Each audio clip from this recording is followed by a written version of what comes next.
What if the smartest thing you ever say is nothing at all? Think about that. We live in a world that rewards being loud. Social media gives a megaphone to whoever shouts hardest. The office meeting crowns whoever talks the most.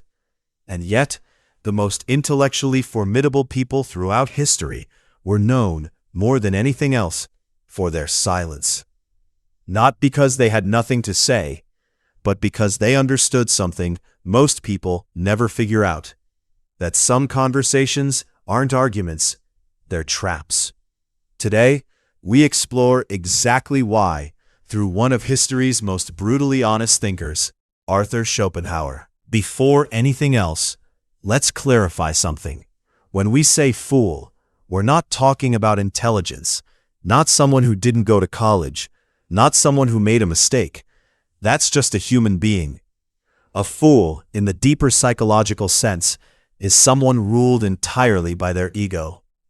Someone for whom every conversation is not an exchange of ideas, it is a contest of identity. For this person, being wrong doesn't feel like an intellectual inconvenience, it feels like personal annihilation. Their beliefs aren't conclusions, their identity, their self-image, their survival. You can spot this person easily, not by how they sound, but by what happens the moment you challenge them. The moment you offer a contrary point, something shifts. The eyes harden. The voice rises. Suddenly, it's not about the topic anymore. It's about winning, about not being embarrassed. Here's where psychology becomes fascinating. When a person with a rigid ego encounters a contradicting idea, their brain activates the threat detection system, the same system wired for physical survival. Being challenged intellectually triggers the same response as being physically attacked. Heart rate rises, thinking narrows, nuance disappears. What this means? You cannot argue someone out of a position they didn't reason themselves into. You can be calm, logical, compassionate, and it will not matter. Because they're not evaluating your argument. They're defending their identity. And here's the cruel irony. The better your argument, the more threatened they feel. The more threatened they feel, the more aggressive they become. You win the logic, and somehow you've made things worse. Schopenhauer described this centuries before neuroscience had the vocabulary. He wrote that most people engage in debate not to seek truth, but to appear right.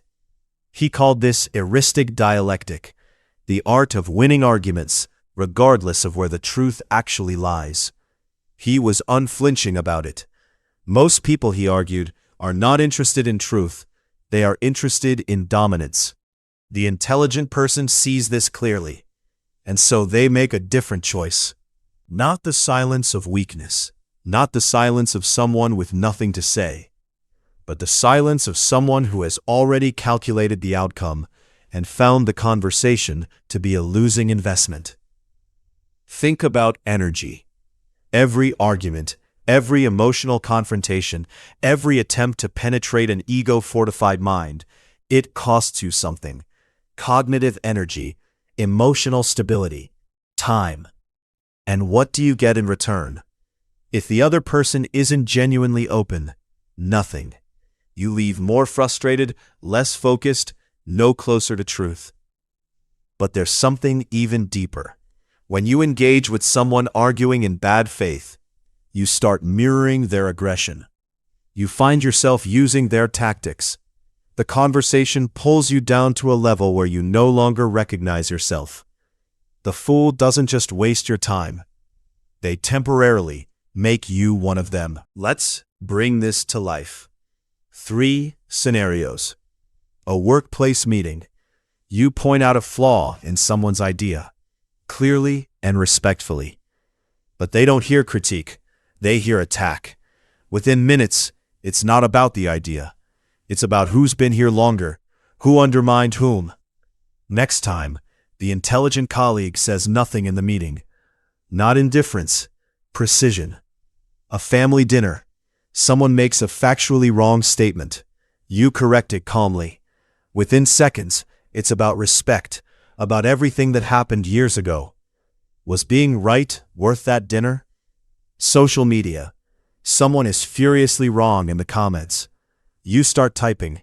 Your argument is airtight. You stop, you delete it, you close the app.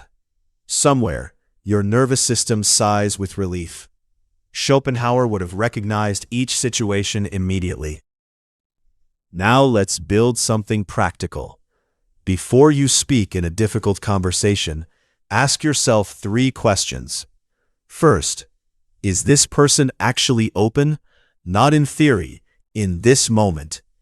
Are they in a state where they can genuinely receive what you're about to say?